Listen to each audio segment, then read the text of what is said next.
वो उल्लू प्रकृति के जो दुष्ट स्वभाव के लोग होते हैं, ये संत रूपी सूर्य का लाभ नहीं ले पाते।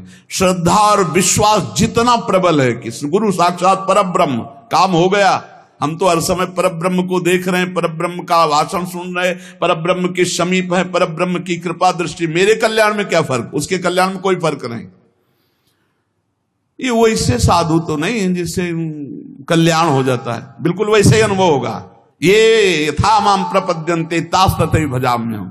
उल्लू के लिए चाहे जितना सूर्य प्रकाश हो, उसको कुछ नहीं सुख मिलना, उसको अंधकार में सुख मिलता है।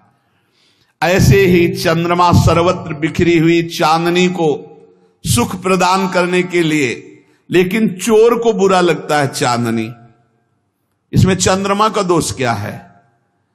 ऐसे ही संत महापुरुष परोपकार के लिए, पर जो नीच प्रकृति वाले, चोर प्रकृति वाले, उल्लू प्रकृति वाले हैं, वो संतों से द्वेष करते हैं, उनको गाली देते हैं, उनकी निंदा करते हैं, और इसका फल होता है कि वो दुर्गति को प्राप्त होते हैं। यदि कहा जाए ऐसे दयालु पुरुष प्रत्यक्ष जो भगवत प्राप्त महात्मा है, तो उनकी बुद्धि क्यों शुद्ध नहीं हो गई? दुष्ट है तो उनकी बुद्धि क्यों शुद्ध नहीं हो गई? इसका उत्तर है कि संतों का गुण, प्रभाव और तत्व बिना श्रद्धा के नहीं आप लाभ ले सकते। श्रद्धावान लभते ज्ञानम। जितनी जोर की श्रद्धा संत पर, जितनी जोर की समर्पण वृत्ति, उतना ही लाभ। जब श्रद्धा होती ना, तो हम अपनी तरफ जब देखते तो लगता है आह निहाल हो गए, आज हमको देखा, आज हमारी तरफ मुस्कुराए, आज हमसे बात किया, अरे आज तो हमारे ऊपर सर पे हाथ रख दिया, अरे हम तो निहाल हो गए। श्रद्धा विश्वास नहीं है तो दुर्योधन को कोई फर्क नहीं पड़ रहा, भगवान भी बात कर रहे हैं। कभी कभी संतों के कुछ आचरण ऐसे होते हैं जिनको हम ना जानने के कारण दोष दर्शन कर लेते हैं। एक कुत्ता एक माट रखा था, उसमें कुछ खाने का था, चीनी आदि, तो ऐसे मुंह डाला। अब मुंह तो चला गया, लेकिन जब ऐसे किया तो निकला नहीं, तो भरभरा करके उसने ऐसे दीवार में ठोका, तो आधा तो टूट गया, आधा ऐसे ऊपर का हिस्सा। अब एक संत ने देखा, अरे तो कुत्ता बहुत परेशान है, लाठी उठा के, अब वो कुत्ता भागा कि इससे तो मटकी से तो बच सकते, लेकिन लाठी से नहीं बच सकते। संत पीछा के कुत्ता भागता जा रहा है, आखिरकार संत दौड़कर लाठी का प्रहार किया। कहां? उसके गले में पड़े हुए उस मटकी के शेष भाग। अब वो टूटा। बाद में कुत्ते को समझ में आया, मुझे नहीं मार रहे थे, ये तो हमारे बंधन को काट रहे थे, जो गले में बंधन उस माट का हो गया। कुछ ऐसा ही संतों के प्रति भी होता है।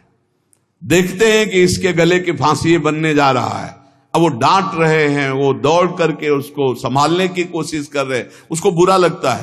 वो कुत्ता समझ रहा था कि मटकी से तो बच गए, क्योंकि फूट गई, सांस लेंगे, गले में पड़ी तो पड़ी रहे, लेकिन ये तो लाठी से खोपड़ी फोड़ देगा। लेकिन वो खोपड़ी फोड़ने के नहीं, वो मटकी का जो शेष भाग है उसे फोड़ने के लिए दौड़। ऐसे ही हम देख नहीं पाते हैं कि संत हमारी किस बात पर प्रहार कर रहे हैं, और अगर हम उनकी हर बात में वचनम करिष्येतो में निकल गए।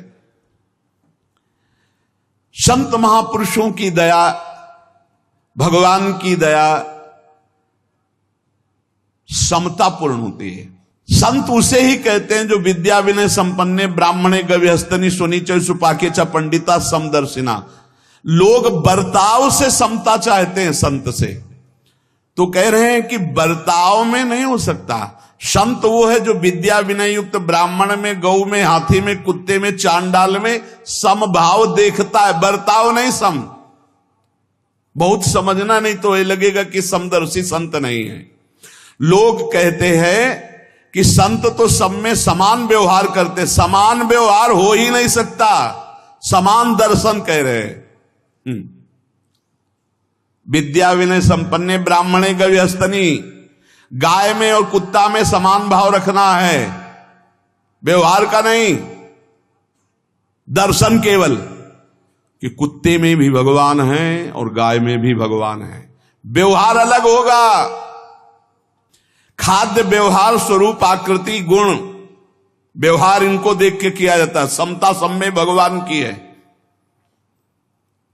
सब में एक आत्मस्वरूप श्री भगवान है। संत जन ये देखते हैं। अब जैसे हमारा देह समान रूप से हमें प्यारा है, ठीक है, बोले व्यवहार समान होना चाहिए, बिल्कुल समान, यहां लगेगा तो दर्द होगा, यहां लगेगा तो दर्द होगा। ये केवल दर्शन समानता का, व्यवहार में यहां भी भेद हो जाएगा। और अगर भेद का अगर सही व्यवहार ना हो तो मूर्ख का आ जाएगा। नहीं, अब यहां छुआ कोई मतलब नहीं, फिर ग्रंथ छू रहे हो, नीचे के अंगों को छूने के बाद रज लगा के हाथ धोना होता है। क्यों व्यवहार में भेद किया? क्यों किया? तुम्हारा ही तो शरीर है। बोले नहीं, इतना तो होगा, व्यवहार में तो भेद होगा। व्यवहार में भेद होगा, दर्शन में भेद नहीं होगा। हमारा ही शरीर है,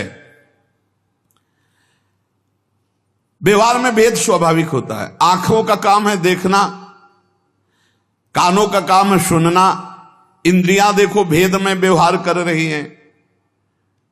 इंद्रियों के द्वारा जो व्यवहार होता है वो भेद में हो रहा है। समता दृष्टि की है, आंतरिक की, सब में एक भगवान है। जैसे शास्त्रीय विषमता सिद्ध पुरुषों में भी पाई जाती है, परमार्थ के पथिक को यह विषमता धारण करनी पड़ेगी। व्यवहार में विषमता और दृष्टि में समता। कैसे? बोले माता, बहन, पत्नी, तीनों स्त्री शरीर है, पर व्यवहार तीनों से बिल्कुल अलग अलग होना है। व्यवहार में समता और दर्शन में तीनों शरीरों में एक ही परमात्मा विराजमान है। हम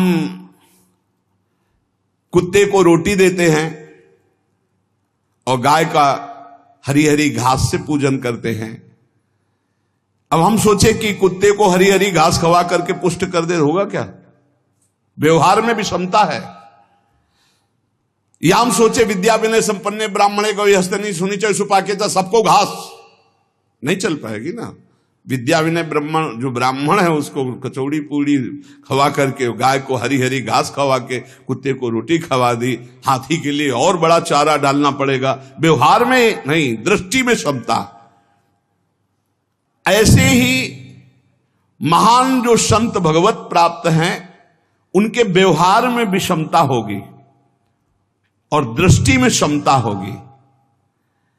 उनसे जो बैर करेगा वो दिखाई देगा वैसा, उनके हृदय में बैर नहीं है, लेकिन वो बैर करता है इसलिए उसकी दृष्टि में दिखाई देगा।